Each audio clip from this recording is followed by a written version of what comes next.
What is the latest, everyone, and welcome back to another episode of the In the Paint Show presented by Ballislife. Ronnie, Flores, and Devin, Ugland here with you for another episode of our famous or infamous In the Paint Show. Ronnie, we're going to break down a handful of basketball things today. Olympic basketball is first, then we're going to talk NBA draft winners and losers. Then we're going to go to your favorite topic, NBA free agency. Ronnie, let's start with Olympic basketball. Last night, or was it early this morning? I don't even know. Who knows when those games are on? Yeah. I watched the USA-Australia game, semifinal game, because my friend, shout out to Travis Augustin down in San Diego, gave me his login information to Peacock so I could watch that live stream of that game. And then obviously the U.S. beat Australia with the little second half, surge comeback to reach the final. And then I was probably sleeping during the Slovenia and France game.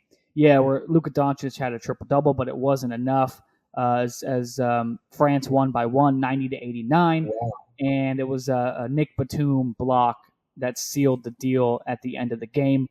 Ronnie, it's going to be a competitive final. We know that because the U.S. and France have already played, and France beat them in pool play or was it an exhibition game? Yeah. I mean, who knows? Because it's not like we're all watching the Peacock stream network. I mean, there's not much access to watching these games or even knowing when the games are going on. So, I think it's going to be competitive, obviously, because two good teams with NBA caliber players. Sure. But is the U.S. in a no-win situation going into this game? I think so, Devin. They're in a no-win situation because I watch a little bit of Australia game, mainly not because it was a great telecast and I could find it and put it on the TV, because I was hearing that they were down and I was like, oh, everybody was like, this is the end of the world. And I'm like, wait a minute. Okay, let me check this out. And everybody's writing Popovich in a sense, the Twitter world, turns on people in 10 minutes, as we know. It's like, and then in the next day they're praising them. But what I got out of it when I started turning on, it's right when the halftime, and then you go into the second half, and it just looks like U.S. can turn around when they want. I saw Australia. I didn't see a team that I thought was anywhere near the U.S. in terms of ability. They had Patty Mills, who's, can hit a shot and make some plays, but like two or three of their starters were not in the same planet as USA's players. So, yeah, it kind of puts them in a tough position, because if they win, it's kind of like they're supposed to win. And if they lose, it's like, oh, USA basketball is, we don't develop good. It's the AU coach's fault. It's the high school coach's fault. Then the blame game starts. Like, it's all these little events that are on the weekends. It's like, and when I'm looking at it, I'm like, USA players are still clearly way better than most of these countries. Way better. And they're not even Australia's not even in the same planet as Team USA right now. Not what I saw. USA just put it on them when they wanted to, basically. Right. Yeah. And that, like, it goes back to, is a no-win situation because it makes them look bad. They're playing 80%, 75%, and then they just turn it on. Yeah, they fell into like a 15-point hole, and you can see on social media people starting to be like, losing it. There's no way that they're going to come back. This is horrible, blah, blah, blah. And then all of a sudden KD goes crazy and Devin Booker starts knocking down shots. And then you really see the talent gap from the top to the bottom on those teams, right? I mean, the USA team's bench guys who didn't even play are probably, high level starters on that Australia team.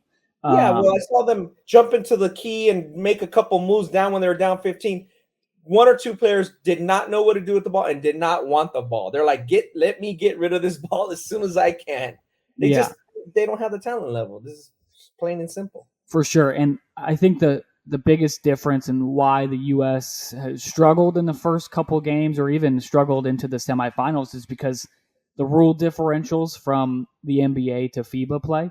Yeah. It's more like, there's no 3-second defense, so the lane is more clogged. You can get away with more, physicality on the ball and physicality inside, and the refs are a little bit more loose, and you're not able to draw those, James Harden, Trae Young, fouls where you lean in from the back or from the back side and hit somebody. Right. They're trying to, FIBA gets rid of those type of plays, non-basketball plays. So as they've gotten more used to that, And again, you have guys like Devin Booker and Chris Middleton and Drew Holiday who just finished the NBA Finals, flying across the world to play in Tokyo in the Olympics. Against a team that's like been waiting their whole life for this game. Yeah, right. Like in terms of pride for their country, I mean, it's still a big deal to play Team USA. I mean, that's no secret, you know. It is, right. They're trying to. These guys are hungry.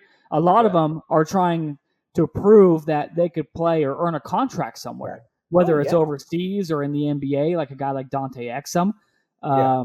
Patty Mills, obviously, he signed with the Brooklyn Nets recently in free agency. But you have a lot of these guys. You go down to other teams, whether it's France or Nigeria or any of these other teams. They're hungry. They have guys who are playing for something, not only playing for their country and trying to upset the world power of the U.S., but also trying to show an overseas program franchise or an NBA franchise that they can be a viable option for them. So yeah, your next little point here, Ronnie, is how close the rest of the world is to the U.S. overstated. For sure, it's overstated. It's like the talent it's just gap nice is just stories. crazy. It's nice stories to say, Yeah. So we lost in 2004. We were, we didn't have a good chemistry. It's okay. I mean, I go back to the point that obviously, because we're going to talk about the NBA draft, especially in a year where there's Olympics, I would love to see the Olympics play a big part in that evaluation, like help the evaluation of a draft, because I think it would be awesome if they had a real tryout, get guys in there who really deserve it. Not that the 12 guys on the team don't deserve, but they just pick them. That's not, that's not the same as them trying out. Now, some of them might still all make it. Like I'm sure Kevin Durant would still be a nice pick to make the team, but it's still to try out. So they maybe get one or two guys that would fit in and make the team better and a little more chemistry. So it'd be awesome to see Jalen Suggs, Cade Cunningham, Mobley try out, maybe even throw a Chet Holmgren. Hey, kid, get in there, try your best. It's just, again, like you said, it would make it similar to the Australians or to the other countries that I want to give my all here because I know I'm getting evaluated and I want to get in the NBA, or I want to show that I'm a long-term NBA player, that I'm deserving. That would be, and then if you get cut, that's great. Like, the greatest amateur team, or one of the greatest amateur teams, the 84 team, had Jordan, Patrick Ewing in that group that won gold in Los Angeles. You could go back and look. A lot of the guys who got cut in that tryout, it really helped them, and a lot of great players got cut. But it was a great experience for them, So I think that would be better. And I know it would be difficult. It might be some time constraints to that, but in a normal year without COVID, I think that would be the way to go. It would just make the whole process a lot better, and it would make this lose-lose situation from the U.S. Kind of ease on it. They kind of like, you're picking 12 stars. Oh, they're just playing like going through the motions, and then if they lose, it's the world comes in, and if they win, they're supposed to win. They're the best players in the world. So you're kind of saying maybe throw away that dream team model where it's just all selection based with the committee. And I think that'd be a solid idea. I think maybe how many roster spots are there? 15. 15 roster spots. Maybe you have like 7 of them like selection spots, and then the other 8 go to a tryout, and bring some guys in, college guys, younger players.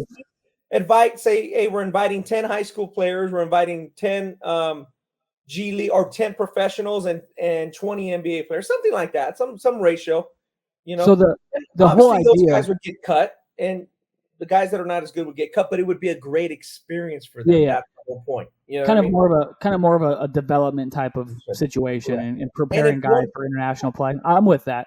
The dream team model was really like, because the rest of the world was playing their pros while we were playing our amateurs, right? And they're like, screw this. We were losing, or we won in '84. Obviously, the U.S. won in '84. We lost in '88. Yeah, and then '92 was the first dream team. Correct? Is my timeline? Yeah, in Barcelona, and I think, like, honestly, I thought then that it proved the point. Like, right. Like, you could go back to college now, or to like a developmental team. Like, it's okay. Because I remember the '94 World Championships, Devin, it was nothing like the '92 dream team. I remember the press was just like, oh, Derek Coleman is a knucklehead. Sean Kemp is just grabbing his nuts after every dunk. It just had a totally different vibe to it. Like, Right. it was kind of along those, all these guys are pampered. They're supposed to win. It didn't have the same feel as the dream team where everybody loved to see them. The world was inspired by them. It just didn't have the same feel. It was a group of pros, and I knew it was going to get like that. Like, okay, if they keep sending these pros, it's going to continue to be like, oh, these guys are high paid stars. They're not like other Olympians, blah, blah. I mean, we can go on and on what they say. We know what they said. I thought the 2018 where they had a great final win was a good moment in USA basketball, but that's been what, 2 moments in 30 years? Like, the rest of the moments have been forgettable and like forgettable games. Let's just be honest. Right. Yeah. To bring it close to the Olympic basketball thing, Ronnie. Yeah. If they lose to France, they're in a situation where it's like, oh, this team was terrible. Pop is a terrible coach. He shouldn't have coached that team. Correct. Oh, he's out of touch. He can't coach today's NBA player. You're going to have all kind of crap. When it's just like, no, that's not, because they're not a team. They didn't practice much together. They're coming off a elongated NBA season, which was already elongated by the bubble a year ago. It was shortened and elongated at the same time. Yeah, so it's like, no, that's not it. They didn't have a team that was built as a team. They just had guys that just do it together. Yeah. It would, sometimes you need a Draymond Green's like a great pick, like that type of player. Like, maybe there's another guy who's in the G League that would be a great help on a team like that, would just bust his ass and come off the bench. And maybe a guy like Evan Mobley or Cade Cunningham would be, hey, coach put me in there for 2 minutes, balls to the wall, defend my ass off. Like, that's what there's nothing wrong with that. Again, I'm just throwing names out there. I'm not saying those guys would be on the team, but I just think it would help. And it would be a great evaluation tool. I think if you ask our guy Frank Burleson, he'll tell you that the 84 Olympic tryouts in Los Angeles were like some of the best basketball he's ever evaluated, because it was like they had 2 high school players, Delray Brooks, Danny Manning, who were coming into college. They had a big crop of college players, and then the guys who were going to the NBA, and it was just like great basketball. And obviously they were a great team because they tried out, and Bobby Knight put together a fucking team. And Bobby Knight was the coach, and no one could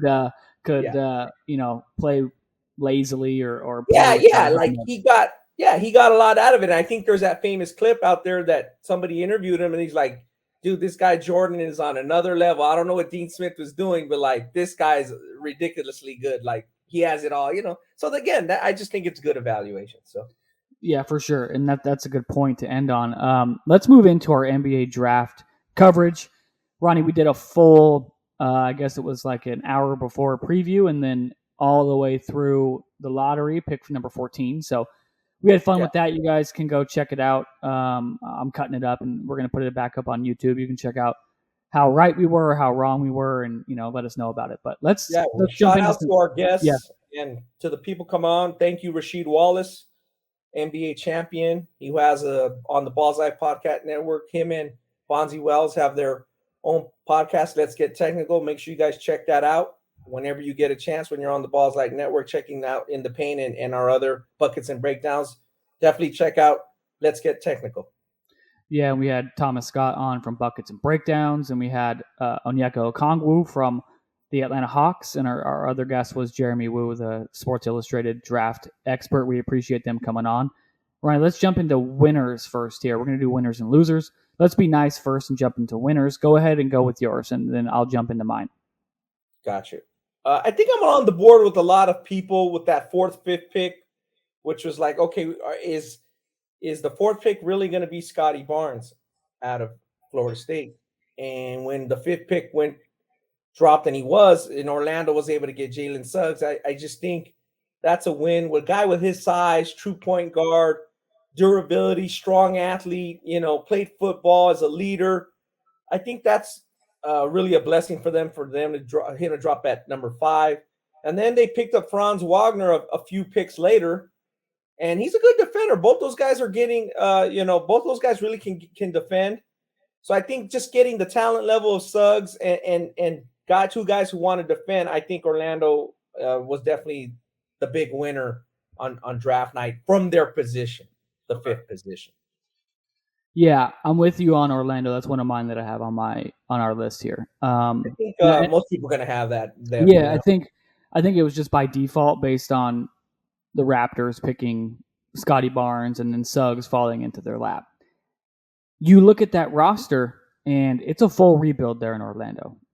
Full rebuild. Jonathan Isaac is kind of their, guy they're trying to build around, but he's been been battling injuries for ever since he's been in the NBA. And nothing against Jonathan Isaac. If you're building on Jonathan Isaac, you're rebuilding. Yeah, right. And you know what I mean?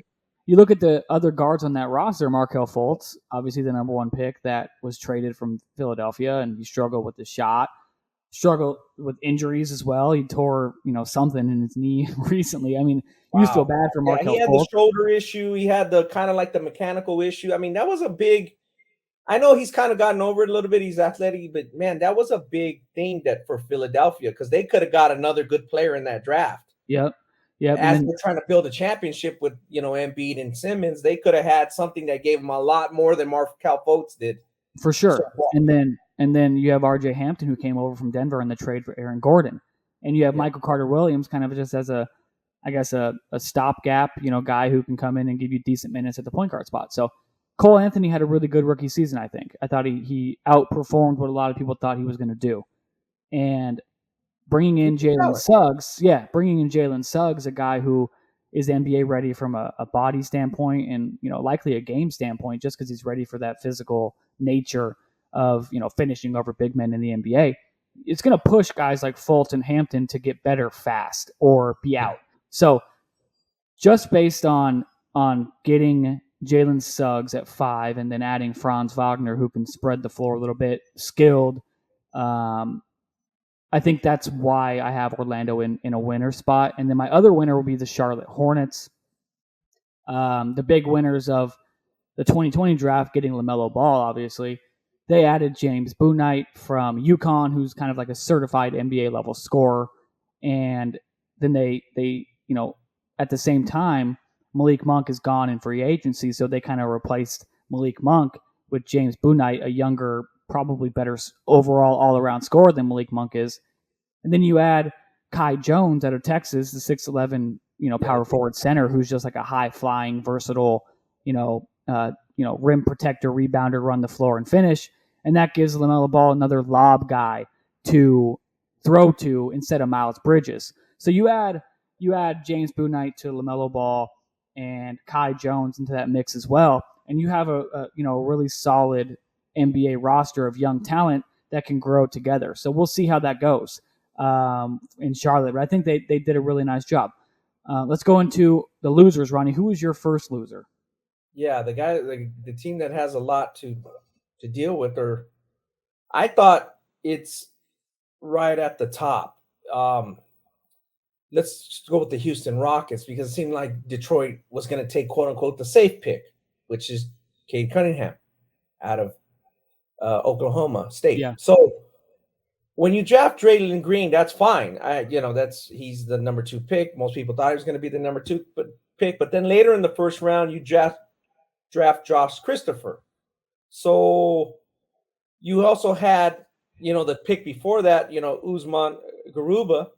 So when you get to that pick, you're the worst team in the NBA, and you have a lot to get better at, like historically bad. You were at times historically bad last year. So if you get Jalen Green, I just don't understand why you're getting Josh Christopher. Like maybe the similar size, tall. They're kind of similar positions. Jalen can play on the, a little bit of point guard. They're both shooting guards. They're not huge shooting guards. They both got to do a lot. You got to get better defense. You got to get better all around. So you, in essence, got the one player who's kind of similar, not as explosive, but just 20 picks later. And it's not a bad pick, but I just don't understand. If you would have got Evan Mobley and Josh Christopher, then I would have said, okay, yeah, I see what you're doing here. I don't know what, you needed to get better with older players. If you have that many picks, you need to get better all around, not just kind of build like, okay, this is going to be a 2 or 3, 4 year project. Like you need to get better at a bunch of different positions, and you only got better at one, shooting guard. Like that's what I got. Like it's no problem taking Green. And then again, when you take that group of players, you better be 100% sure that you think Green's going to be better than Mobley. And that's okay. If that's what you feel, then great, draft Green, like no problem. But if he's not, then you're going to really be looking like, what do we get these two guards for? So that would be my question. I'm with you on that. I have them in a little jury still out that I'll get into here soon. But my first loser is the Raptors, Ronnie. I thought it was pretty cut and dry who Toronto should have picked, and that pick was Jalen Suggs, kind of because Kyle Lowry was obviously on his way out. And then you can bring in Suggs and kind of replace that right away. You replace what you lose from Kyle Lowry with a bigger, potentially better version of Kyle Lowry, right? Yeah. But instead, they picked Scotty Barnes, kind of the first, little surprise of the draft. Picked him 4 out of Florida State. He was the ACC Sixth Man of the Year. Obviously, Ronnie, we've seen him at the high school level and the college level. Very talented, energetic, leadership-oriented guy. But you add him to that roster, which already features Pascal Siakam as your best all-around player, and you're basically just adding a less skilled Pascal Siakam to your roster, a younger, less skilled version of Siakam to the roster instead of adding a replacement for your all-NBA point guard with a potential future all-NBA point guard.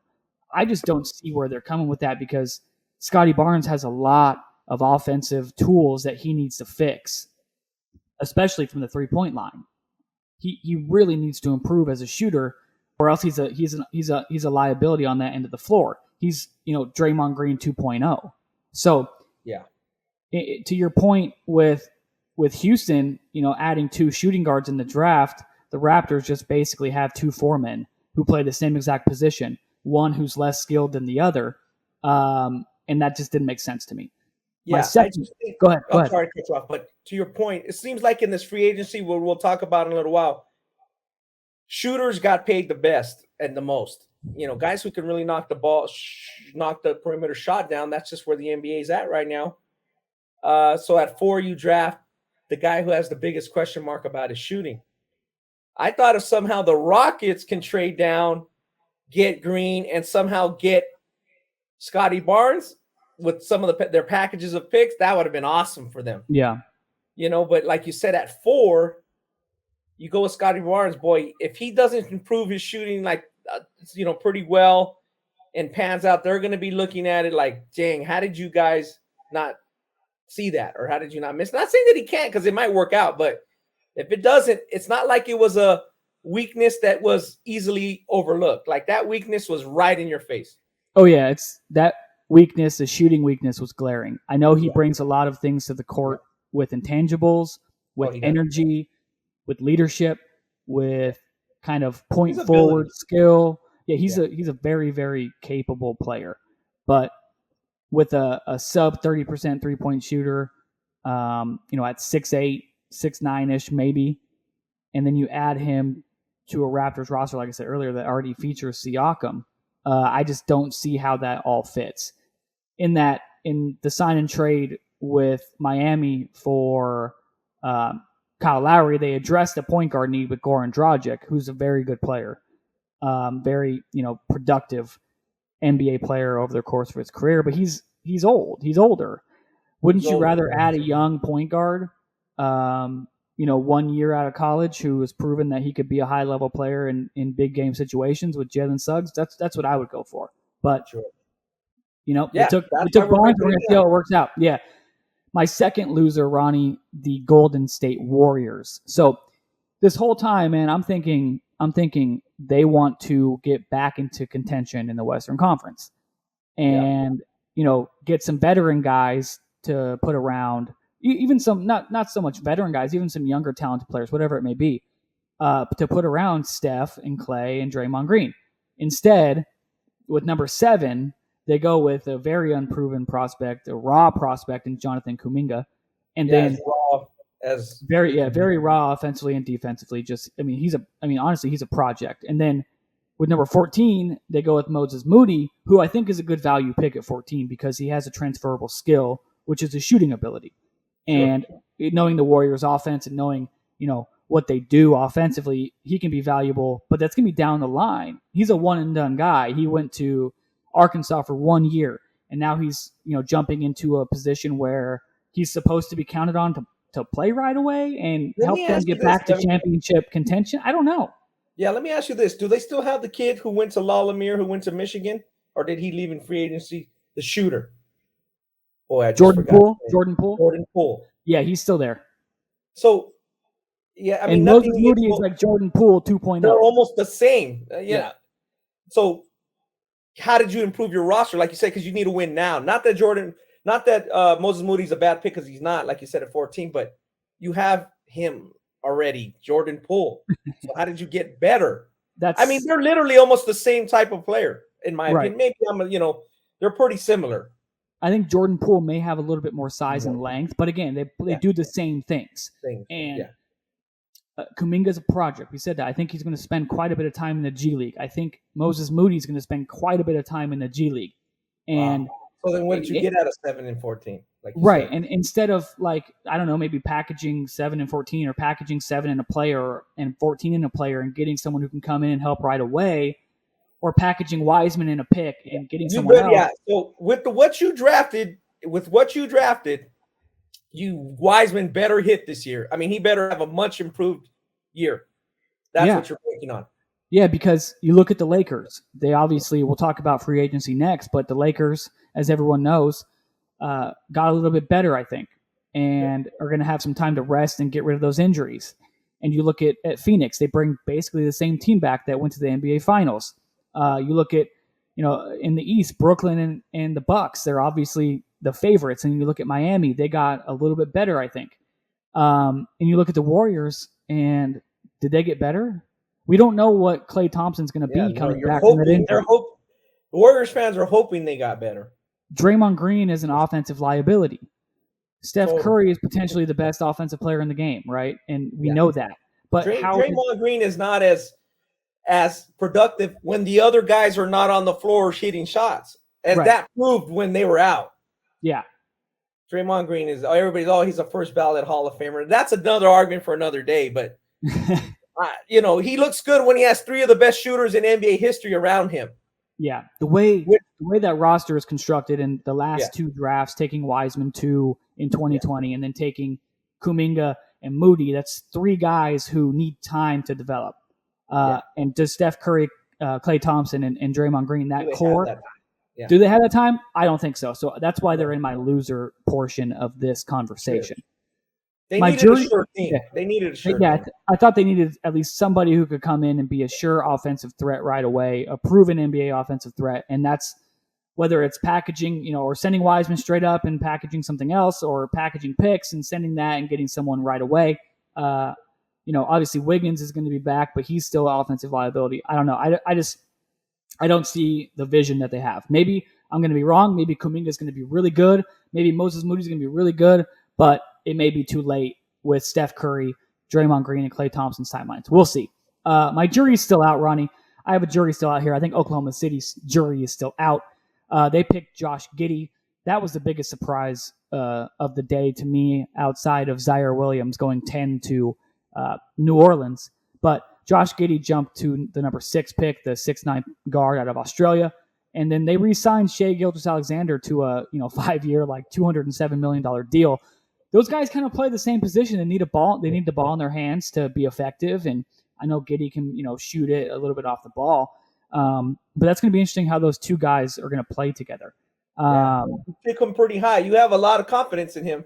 Yeah. And then to your loser point with the Houston Rockets, I have jury still out on them because, like you said, they drafted 2 shooting guards or wings within the first 24 picks of the night. Jalen Green at 2 and Josh Christopher at 24. And then they added Usman Garuba, who is a big man who's, fairly skilled and has played at a high level overseas. So I think he's a guy, nice solid pick at 23. Yeah, but 1 pick before Christopher. Yeah. They're in even more of a rebuild mode than Orlando would be right now. Yeah. And you're going to start your rebuild with 2 high volume shooting guards, young, high volume, young, very young. less than 20 years old, both of them, and one of them, let's just say Green is the more talented player for argument's sake.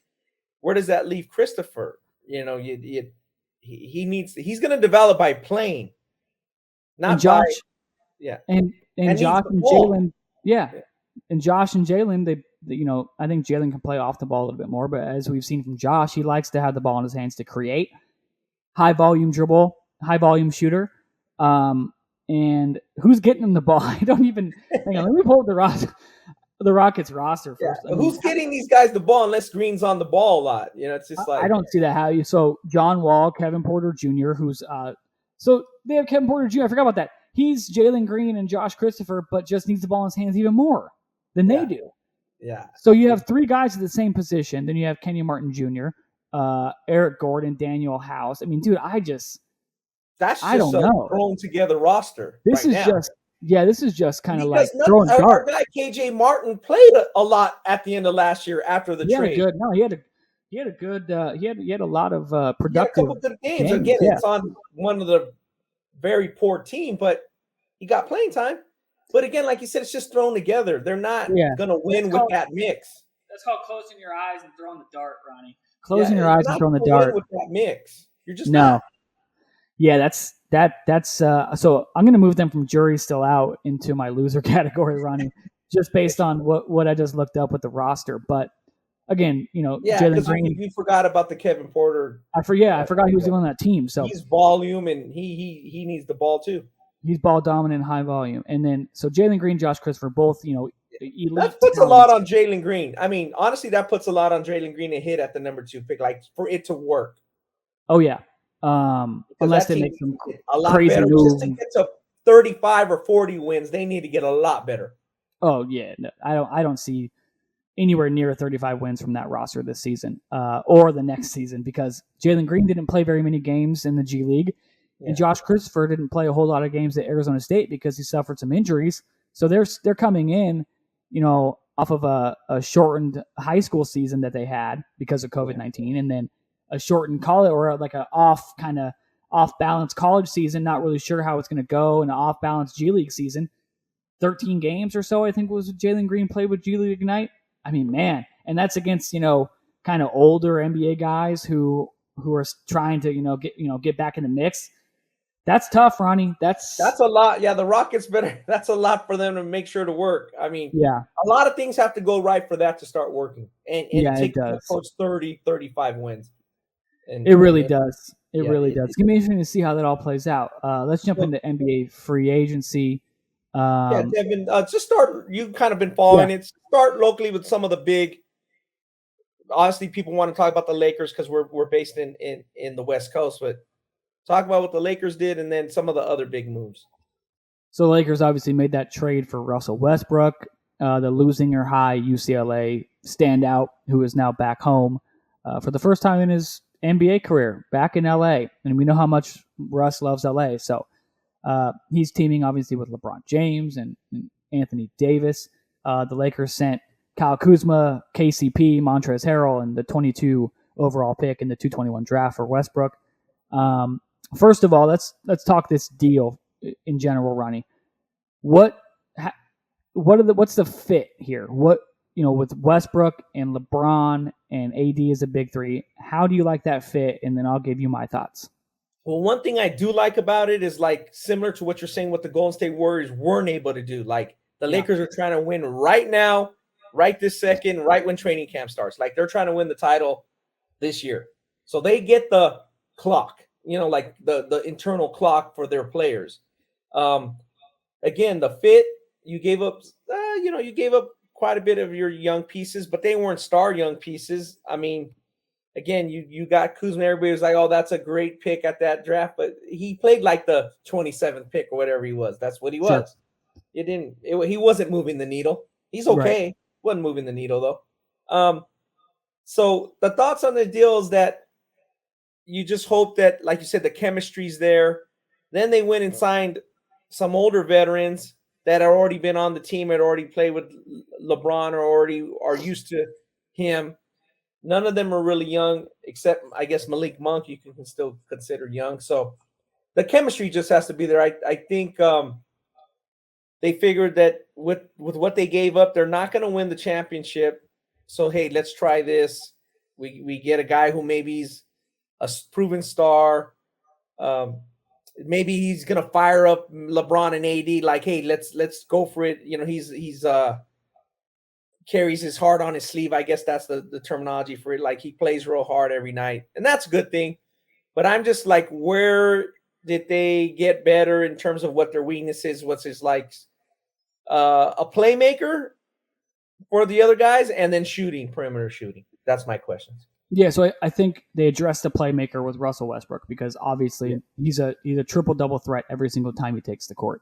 And a good thing with Westbrook is that he's going to give you a triple-double effort every time he takes the court. Sure. But shooting, I mean, LeBron, average shooter. Anthony Davis, he likes to float, but again, average shooter. Russell Westbrook, below average shooter. Very below average shooter. Yeah, just recently, I would thought even a few years ago he was a pretty decent shooter. And then his last year or two in Houston, boy, people just left him wide open on the perimeter. Yeah, they did the Rondo closeout. Just you're gonna beat us by shooting over us. Yeah, and age is a concern. Obviously, LeBron battled injuries last year. Anthony Davis can't stay off the floor during a game. He's always on the floor, and every time he goes down, I think he's going to be, done for the season with an injury because that's the way it looks. Sure. And you add Carmelo Anthony, who I think is going to be a great spark plug off the bench, a guy who can come in and get you 10 to 15 points really quickly and efficiently. I like that signing. Dwight Howard. Again, I thought that they missed his presence last season as an energy guy, shot blocker, rebounder, physical inside presence, kind of guy who plays with a little bit of edge. Ariza, they signed Trevor Ariza, the Westchester and UCLA high school standout. He's older, and obviously he's on his second go-round with the Lakers, and he was a champion with the Lakers back in the 2000s. I like Trevor Ariza. I'm not sure what he has left in the tank. I think he's going to be a solid, 3-and-D guy. Hopefully he can knock down, open catch and shoot threes, spread the floor, but he's going to defend, and that's great. He's going to defend, and I think they like him in terms of just his presence. Yeah, locker room presence, things like that. Locker room presence. He's not going to bitch on the bench. He's going to give you, play a few minutes and give you what you need. Yeah, so then you look at Malik Monk, Wayne Ellington, Kent Bazemore, Kendrick Nunn, and Taylor Horton Tucker. Those are more of the quote-unquote, I guess, younger guys that they signed based on the overall age of this roster.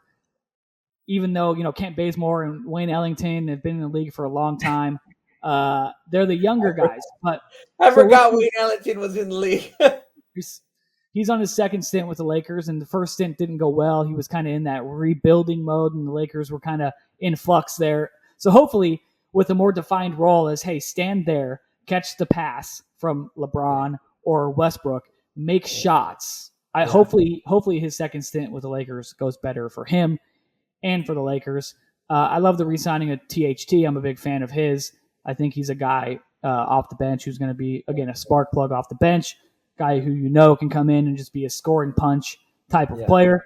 But if you look at this roster, Ronnie, I think maybe the math is not official, but the average age of the roster has got to be like 34 years old. Age is a concern. Yeah. Shooting is still a concern. What would your starting lineup be on opening night for the Lakers? You do yours, I'll do mine. I have to be Westbrook. Yeah. Boy, who would be? So it would have to be I guess it would have to be one of the Chicago boys, LeBron, AD, and then what are you gonna do with Carmelo Anthony? Oh God, it's just do you plug Dwight Howard in there to give AD a little bit of breathing room? So I guess you go big, a little bigger, and you go so Dwight Howard, AD, LeBron, Westbrook, and one of the Chicago boys. Okay. Yeah, I'm looking at the roster right now. I'm trying to put it together. I'm like, okay. Obviously the point guard positions are going to be, ball handlers are going to be LeBron and Westbrook. And then obviously Anthony Davis is starting, and he wants to play the 4. That's what he wants to do, even though he's a mismatch nightmare at the 5, and he's way more effective at the 5. So there's 3 guys. Yeah. Then what? You put Melo in there? No. You put Trevor Ariza in there? I don't know. Kent Bazemore? So. No. You gotta go with Dwight. You start Dwight or Marc Gasol. Which one do you start? You want Dwight off the bench for an energy guy, or Dwight to be on the court immediately to be that guy? I'm going to go take some pressure off of AD. You want Dwight on the court. Okay, so you're going to go Dwight. You don't care if he gets a few fouls. If he's got a sub, so what? Yeah, dude, I'm just Carmelo Anthony's 37, Trevor Ariza is 36, Kent Bazemore is 32. He's a young pup. This is wild, man. These are some old dudes. Yeah, that kind of that. So they're going to look bad on some nights, Devin. They're just not going to have it some nights. They're going to look bad. Yeah, that secondary guard spot is going to be interesting because you can't put another forward in there with LeBron and AD and Dwight Howard or Marc Gasol. Shooting. So yeah, it's going to be Kendrick. Is it going to be Kendrick Nunn? Is it going to be Malik Monk? Yeah. Is it going to be Wayne Ellington? Who knows? I guess the best shooter in training camp is going to be the guy who starts. That's what I imagine. I could see it being Kendrick Nunn just because he's younger, he's energy. They're going to sub that position a lot, They are, yeah. I think it's going to be a lot of early season testing to see how that goes. I mean, Kendrick Nunn's a good player. I'm pulling up his stats: 14 points a game. I want to see what his 3-point shooting percentage was.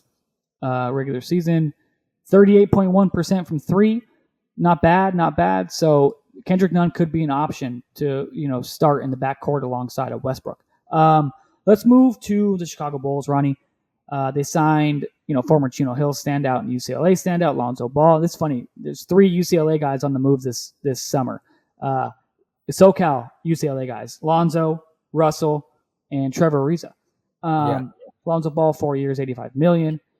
Sign and trade for DeMar DeRozan, another Southern California guy from USC.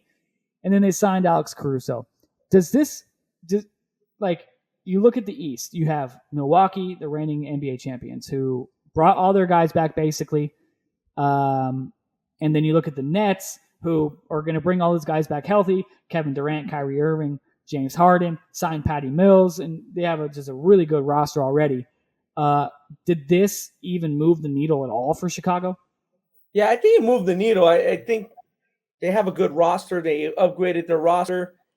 When I look at these top-level free agency signings, I know we've been following them all week. I know you've been following them a little closer than me, just because it's necessary and the teams are moving. You're interested to see what's going on with these teams. But when you get Lonzo, DeMar, Alex Caruso, or just other guys that you're bringing in, my question goes, when it comes to April and May, in the East, who improved to where, hey, we have a better chance to slow down Milwaukee or stop the Greek Freak? I don't see it with any of these teams right now. I just don't. You see how much confidence Milwaukee figured something out, whether it was bringing in Drew Holiday or letting Middleton kind of develop into that second star or whatever. They figured it out, and Greek Freak is taking his game to the next level. Who's stopping the Greek Freak? So Chicago improved, but you right now, it's kind of like DBs in the NFL when Randy Moss came into the NFL. Everybody said, "Oh my God, we got to draft big DBs." It's kind of like that's what I see with the Greek Freak. You need a 4-man that is a badass dude that can have energy, smart, can defend. Because you saw what he did to DeAndre Ayton and you saw what he did to other guys. He's just at another level right now. Yeah, and this kind of shows that the Kobe White experiment at point guard is over in Chicago. And Lonzo Ball is going to come in and potentially have the ball in his hands a lot more. So you have Lonzo Ball, you have Zach LaVine, you have Kobe White, and DeMar DeRozan. Those are 4 guys who are like 6'5" plus, right? Yeah. And Patrick Williams, similar type of small forward position. I'm looking at the roster now. So Nikola Vucevic, obviously a very productive, NBA caliber player, but is he a guy who leads you to the finals? Is he a Jokic kind of guy? Is he a guy who leads you to the Eastern Conference Finals? This is a team, Ronnie, that finished 31-41 last season, didn't make the playoffs. So the question here is not, does this make them a contender in the Eastern Conference? The The question is this a move that makes them a playoff team in the Eastern Conference? Maybe. I think it could. I Okay. think they got better.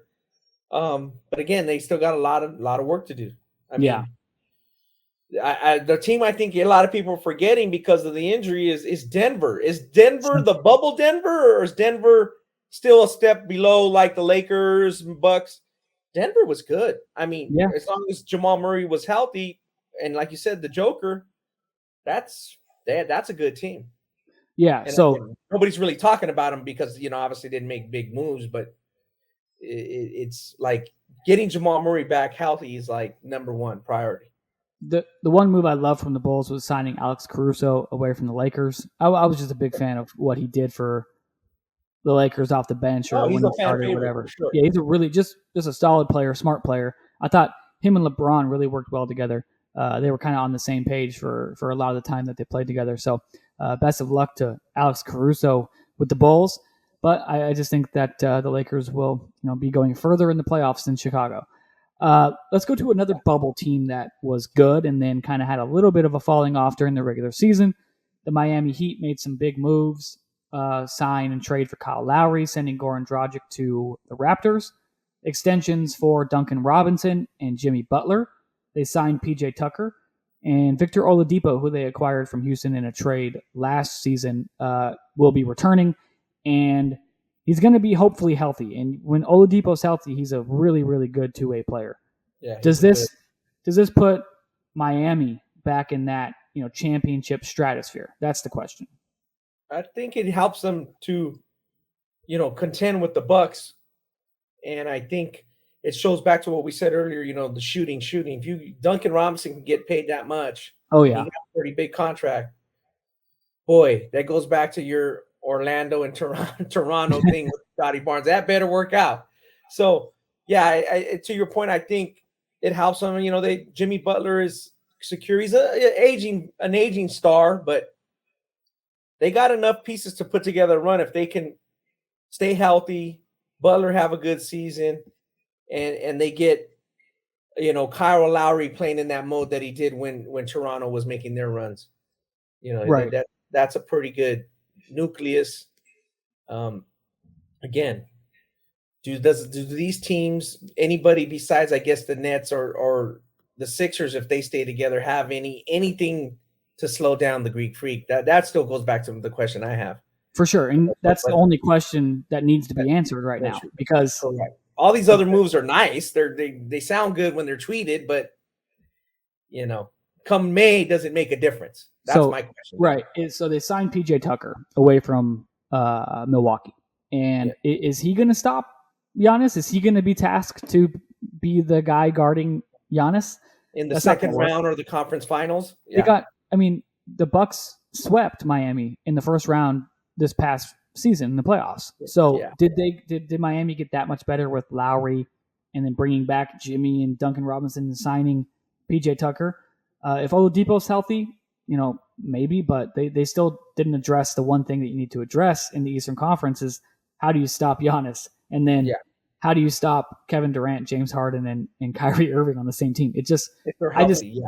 A lot of people are like, oh, NBA free agency is so fun. It's so cool. Like all these big moves. It's not, because the best teams didn't make any moves because they didn't need to.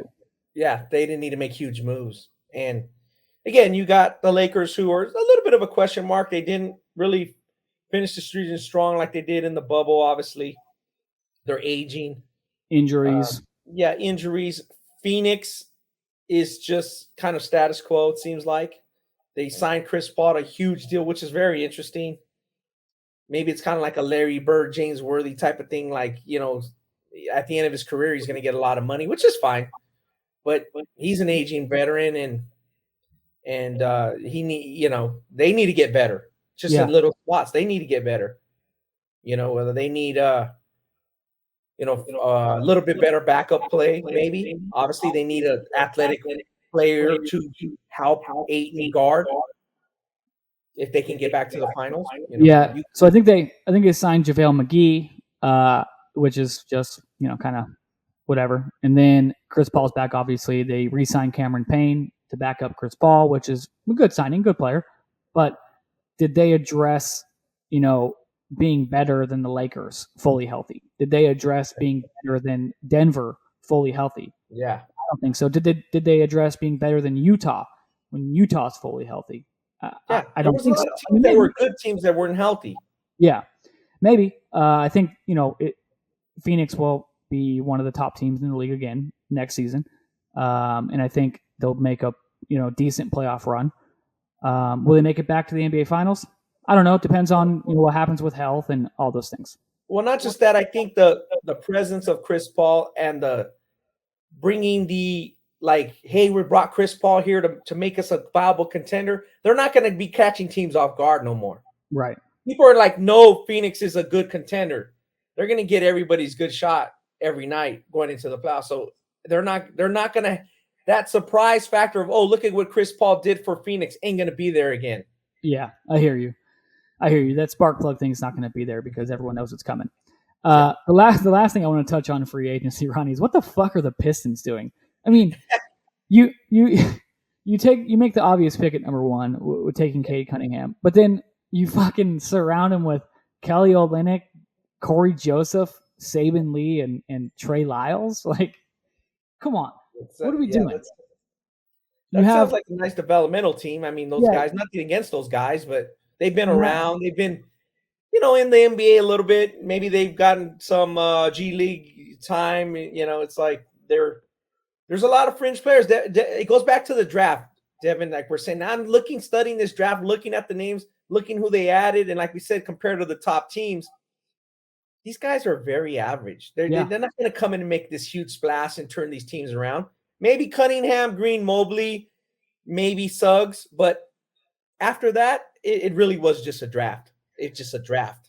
Yeah, that's kind of the overall theme that you and I both came to conclusion on was like everyone's like, oh, this is the best draft since 2003 with LeBron and D Wade and Carmelo. Those are three high level Hall of Famers, and I don't see three high level Hall of Famers in this draft, honestly. I see three good players. Pieces. Or four good players potentially with Cade, with Jalen, with Evan Mobley, and then Jalen Suggs. I mean, there could be somebody who comes out of nowhere and ends up there will be. There probably will be.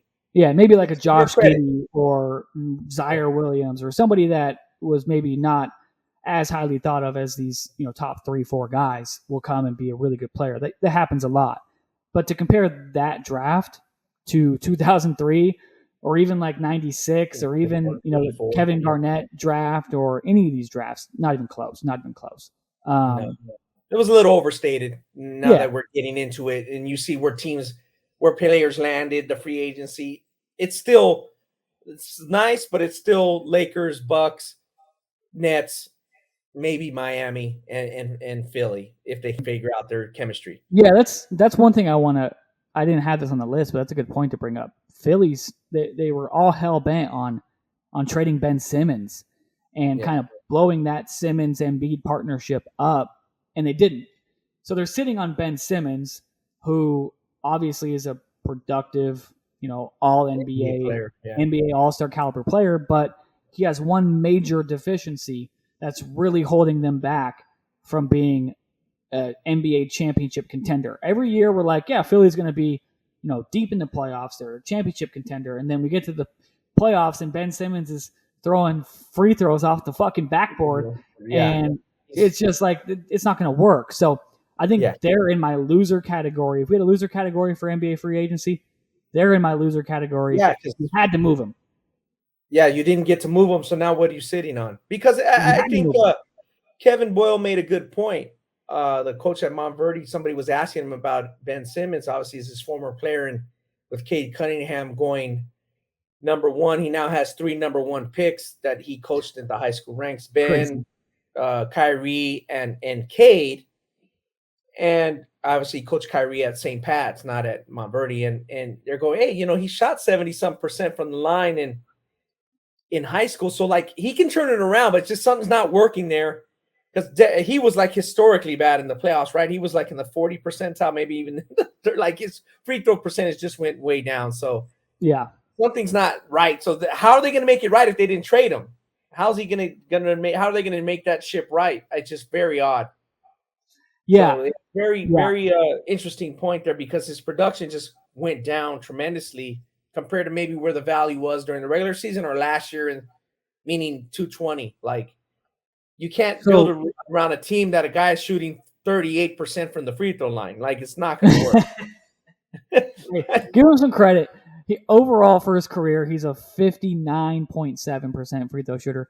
Give him a little bit of credit. He's what is he? A sub, almost like basically a 30% 3-point shooter. Yeah. And he's just, man, I mean, his like you said, his stock went down in the playoffs because the issue was so glaring on that stage. Yeah. And then they still, in trade conversations, they still wanted like a ton of pieces and picks and high level players for him. So the asking price was steep while his stock was down. No one was going to make that bad of an investment. No one did. No one pulled the trigger. And here we are with basically the same team: Tobias Harris, Joel Embiid, obviously, Seth Curry, Tyrese Maxey. I said Tobias Harris already. Mike Scott, George Hill, Danny Green. It's just like it's the same exact team. And Doc Rivers has his work cut out for him. Yeah, you're not going to beat the Bucks. You're not going to beat the Bucks. You're not going to beat the Nets. You're probably not going to beat Miami with their additions. So where are you? You still have Ben Simmons, a guy who you've told basically we don't want you, or we need to move you because you're not good enough to help us reach a finals. And you're sitting there, with what? The same team. That's an odd situation because as we know, like historically, when a star player either requests a trade or they know that the franchise wants to move them, that just creates an awkward situation. I mean, we've seen it before. I mean, the most famous one I could think of is Adrian Dantley on those Pistons teams. The Pistons were trying to get over the hump against the Lakers and the Celtics and the Bulls, and they were slumping really bad when they were thinking about trading Adrian Dantley, and then they trade Adrian Dantley and they go on a 19-game winning streak with Mark McGuire. Like that's kind of like what Philly was hoping would happen with Ben Simmons, but like nothing happened. Yeah, so, Ben Simmons. They need a shot in the arm. They need a Pfizer shot in the arm. Like they just need a big shot in the arm. You know where Ben Simmons would have been great? Ben Simmons would have been great with the Warriors because they got so much shooting that he wouldn't have to worry about it. He could do his thing as a rebounder, passer, facilitator, and he would have been great there. He would have fit in on a lot of teams. He's a talented player. Hopefully it turns around. Mentioning him, I wanted to mention that those picks for Montverde, we talked about them having 3 number 1 picks for Kevin Boyle. Devin, he had 7 former players drafted. I mean, we've talked about this before. Cade Cunningham, and it's not like he just had 7 fringe players drafted. Like, a couple second rounders late. Like, he had the number 1 pick. Cade went to Montverde in 220. Scotty Barnes at number 4. Moses Moody at 14, who we talked about at Golden State. Day'Ron Sharpe went in the first round out of North Carolina. The Phoenix Suns traded him. Number 20. So that's 4 number 1 picks from that 220 team, who we've mentioned on many pods. Go back and check out our former episodes. You can rent out a lot of information about that. Then they picked up at 50 Philip Petrusev. I don't want to say that wrong, but he went to Gonzaga and he was in Serbia last year. You're gonna mess up on the last one though. I know you're gonna mess up on the last one. The Philadelphia 76ers. That's the 5th guy. Sandro, I just call him Sandro because the guys at Montverde just call him Sandro. I'm not even going to try to say his last name, but he was at Seton Hall. He went 54, and then Balsa Copa Rica, who I've said many times. That was actually pretty good. Yeah, because Balsa played with that RJ Barrett team, so I got to know his name a lot. He was on TV a lot, yeah. Yeah, he was on TV a lot. He, played on a lot of teams I saw. So he went 57. So that's just nuts. I mean, you think about some of the colleges out there. They have 2 or 3, 4 guys drafted. I know Kentucky had 6 1 year. I think twice Kentucky had 6 guys go, including the Devin Booker year maybe. Mm-hmm. But to have 7 guys going 1 draft and 4 from the same team, it's like, boy, it's just it's like so out of bounds. You can't even.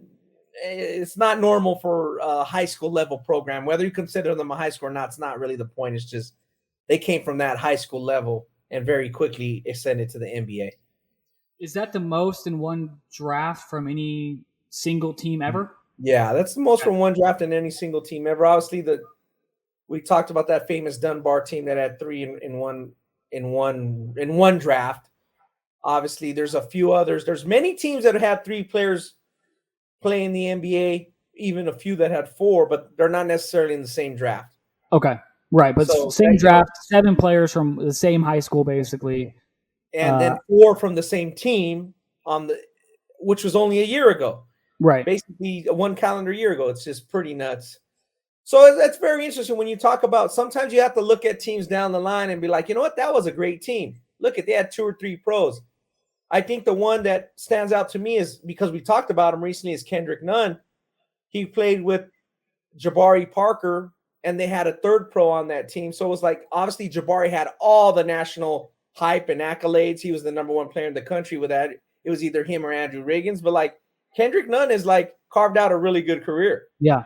You know, so sometimes it works that way. You look at it later, like, oh, look at that team, what they had. But with that Montverde team and with those 4 great teams we broke down on a previous pod on the In the Paint show, like, I know all those coaches we talked to knew that they had a great team right then and there. Yeah. Like, that's what I think separates a really, really good team from like a great team, is like the players know, the fans know, and the coaching staffs know, like, wow, this team is special. Like, you know, right away, like Chino Hills knew they had a special unit. That Oak Hill team with Jerry Stackhouse, McGinnis, and then obviously that Dunbar team, they knew they had something special going on. So, yeah, you know, it's shout out to those great teams and all the great teams. You could go look on Ballislife.com. There's a story about all the teams with 3 or more pros on a high school. And it's a lot more than you would think, Devin. I mean, when you count the prep schools, it's 46, now 47. Like, wow. Once these guys play, that's a lot. Like, at first I didn't think like, it's not that, there's not that many. That's quite a bit, you know? Oh, for sure. Yeah. Yeah. I thought it was in the teens or the 20s, to tell you the truth. I was like, yeah, it's probably then when I started looking at it, I mean, 46 is quite a lot. And some of them are public schools, not all Montverde and Oak Hill. Like, there's plenty of public schools and plenty of old schools, you know, like regular high schools, right? Regular high schools. Yeah, St. Bernard's had one in 1982. I'm just going down some that are very interesting. St. Anthony's had a few. This will be a funny one. That Murrah High School in Jackson, Mississippi had Lindsey Hunter, Ryan Lothridge, and James Hollywood Robinson. Just 3 guards that you don't, you know, it's like, wow, you know, played on the same high school team. They weren't all in the same grade. A great team that a lot of people know about. Detroit Southwestern in 1989. They had Howard Isley, who was a good player for the Jazz, Jalen Rose, and Vashawn Leonard. Obviously, Jalen Rose was kind of the star of the team.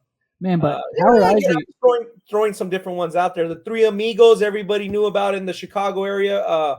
Proviso East in 1990. They had Donnie Boyce, Sherelle Ford, and Michael Finley. Obviously, Michael Finley became the star. But again, nobody knew then, oh, those guys are all going to be in the NBA. Whereas if you look at that Montverde team, it's like, those guys are going to probably be in the NBA pretty fast. For sure. You know, so it's just an amazing accomplishment. And obviously we're happy for all those guys, Moses Moody, Dayron Sharp. I mean, them transferring there, it worked out. I mean, you can't say it didn't work out for them. Yeah. Yeah. Last thing, Ronnie.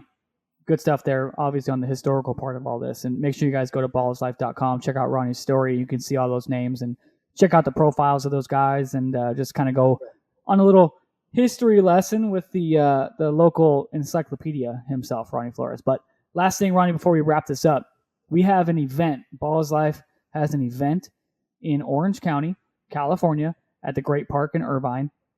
I'm sure you guys have seen all the videos. If you follow us on Instagram or Twitter, all the videos of the park open runs with our East Coast squad and our West Coast squad made up of guys, you know, I guess influencers or street ballers or, you know, pickup players, whatever you want to say, former college guys to play on those teams. You know, they get into shit talking matches. Sometimes they almost fight people. Entertaining videos. We're having an East Coast squad versus West Coast squad pickup game at the Great Park in Irvine, California on August 19th. The event will start at 5 o'clock with a meet and greet, followed by a dunk contest, and then 6:45 p.m. is going to be the East versus West showcase. You guys can go on eventbrite.com, type in 2021 Ballislife East vs. West Street Ball Showcase and register for your ticket. It's also going to put you into a drawing for some Ballislife gear. But it's going to be a fun event, Ronnie. Yeah, and it's free. So go register for free. Yep. It's just go get your ticket on eventbrite.com. And like I said, it's just come out and hang out with a lot of the Ballislife crew and a lot of our team. It's be fun. Maybe you could, just enjoy the festivities, watch a little ball. It's very interesting. Some people mention the street ball aspect of what Ballislife's doing, and it's kind of grown in the last calendar year, maybe through the pandemic. And Devin, I just think at first it's like, okay, that's pretty interesting. That's fun. It's funny. It's entertaining. But I think people, they like following the NBA, college. But I think people just like basketball. I mean, the bottom line, they want a basketball fix. They'd rather watch a live basketball than anything else. Yeah. People, you can't replace it with, some of these goofy Olympic sports or some of these goofy talk shows that are on all day on TV. Like, people would rather just see freaking ball. Yeah. And all those videos, man, I watch them because they're fun to watch. Like, it kind of takes me back to when I used to go play, in parks or whatever, outside, and against random dudes, play outside and, get into some battles, some shit talking matches, things like that. So again, August 19th, it'll begin at 5:00. The event will begin at 5:00. It's free. Go to eventbrite.com, type in the 221 Ballislife East vs. West Showcase to reserve your free ticket and be entered into the drawing. Hopefully we see you guys there. But Ronnie, I think that's going to do it for us. We appreciate everyone tuning into the In the Paint Show.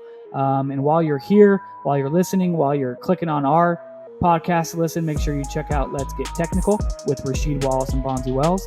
Make sure you check out Buckets and Breakdowns with Thomas Scott. And make sure you check out our show On the Rise, where we break down the next great generation of prospects in an individual style basis. But until the next episode of the In the Paint Show, Ronnie and Devin are signing off.